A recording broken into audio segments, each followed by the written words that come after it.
Alright, so we got cut off on the last feed, the last broadcast. We left off at verse 3, I believe. Jeremiah 50. Well, I'm gonna use the NLT. This is the first time I use the NLT translation. Where we're using the NIV, the King James. So I'm going to try to use this other translation here. For a nation will attack her from the north and bring such destruction that no one will live there again. Everything will be gone. Both people and animals will flee. In those days coming, says the Lord, in those coming days, the people of Israel will return home. Together with the people of Judah, they will come weeping and seeking the Lord their God. They will ask a way to Jerusalem and will start back home again. They will bind themselves to the Lord with an external covenant that will never be forgotten. My people have been lost sheep. Their shepherds have fled or have led them astray and turned them loose in the mountains. They have lost their way. Wow. And can't remember how to get back to the sheepfold. All who have found them devoured them. Their enemies said they did nothing wrong in attacking them.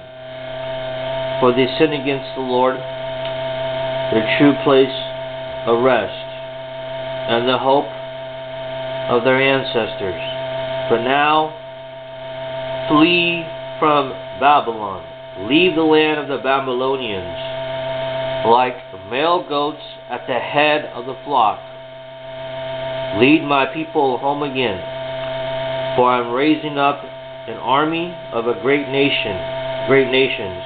From the north, they will join forces to attack Babylon. She will be captured. The enemy's arrows will go straight to their mark. The mark. They will not miss.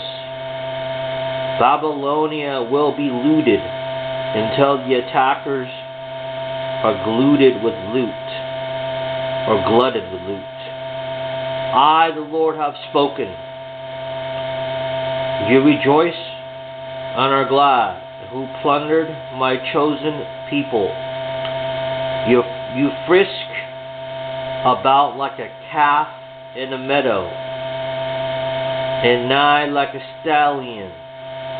But your homeland will be overwhelmed with shame and disgrace.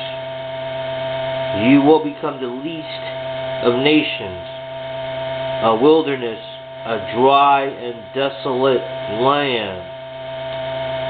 Because of the Lord's anger, Babylon will become a deserted wasteland. All who pass by will be horrified and will gasp at the destruction they see there. Yes, prepare to attack Babylon, all you surrounding nations. Let your archers shoot at her. Spare no arrows, for she has sinned against the Lord. Shout war cries against her from every side. Look, she surrenders. Her walls have fallen. It is the Lord's vengeance. So take vengeance on her. Do to her as she has done to others. Sounds like he's talking about another Jezebel, huh? That's what it sounds like. Why is God equating Babylon to a female? And we see God has used Nebuchadnezzar, the king of Babylon, and now for some reason God is pissed off at Babylon. I was wondering what Babylon did to piss off God. I think the reason why is because there's probably a dispute between Nebuchadnezzar and God, not written in the scriptures.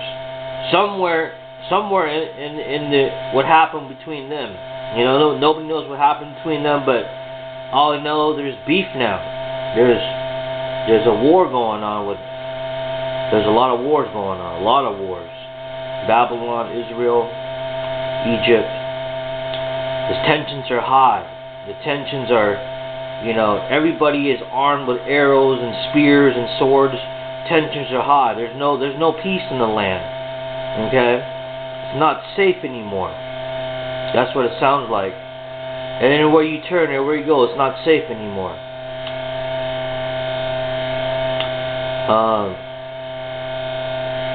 Moving on here. Take from Babylon all those who plant crops.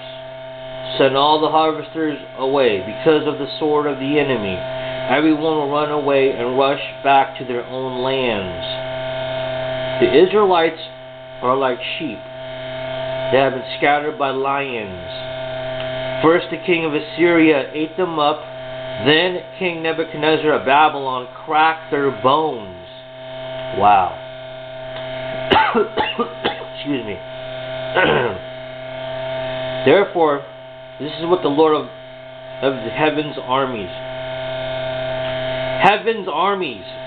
The God of Israel says, now I will punish the king of Babylon in this land, just as I punished the king of Assyria. And I will bring Israel home again to its own land, to feed in the fields of Carmel and Bashan, and to be satisfied once more in the hill country of Ephraim and Gilead.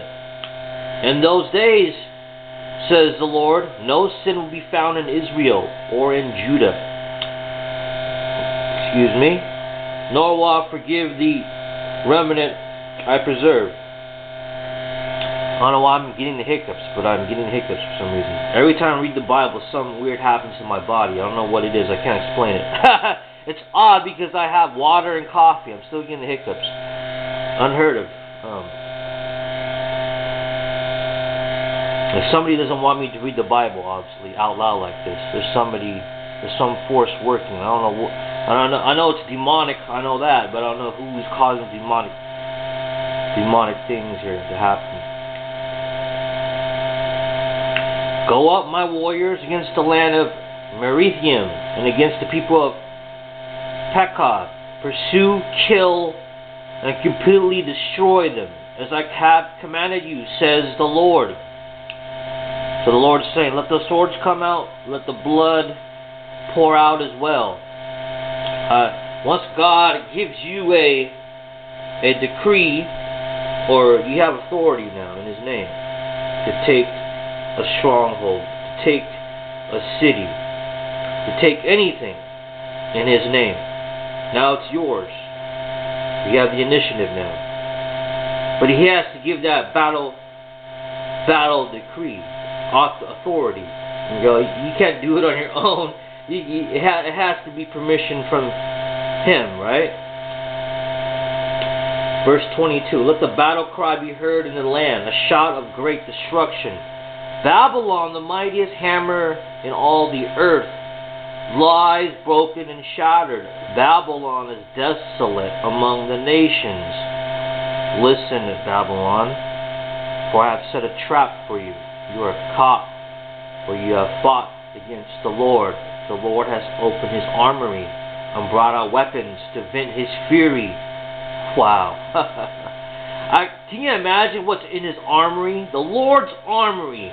His own armory. I'm thinking, man, there's all types of slingshots. David's little slingshot that brought down Goliath. I think he got a couple of those. A couple of slingshots.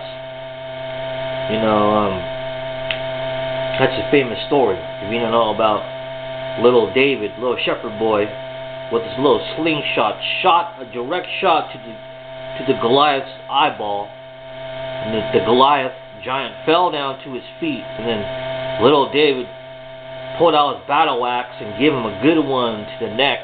His head came right off. rolled right off. You know? And now that was it. The Philistines don't want to mess with Israel anymore. You know? Anyhow, let's finish this chapter here. We can't without any interruptions. The terror that falls upon Babylonians will be the work of the sovereign Lord of heaven's armies.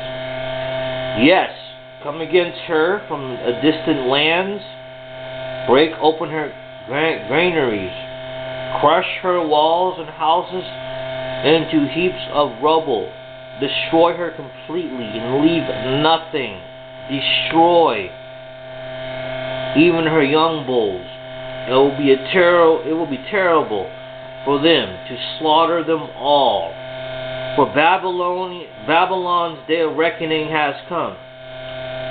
Listen to the people who have escaped from Babylon, as they tell in Jerusalem how the Lord our God has taken vengeance against those who destroyed his temple. Send out a call for archers to come to Babylon. Surround the city so no one can escape. Do to her as she has done to others, for she has defiled the Lord, the Holy One of Israel. Her young men will fall on the streets and die.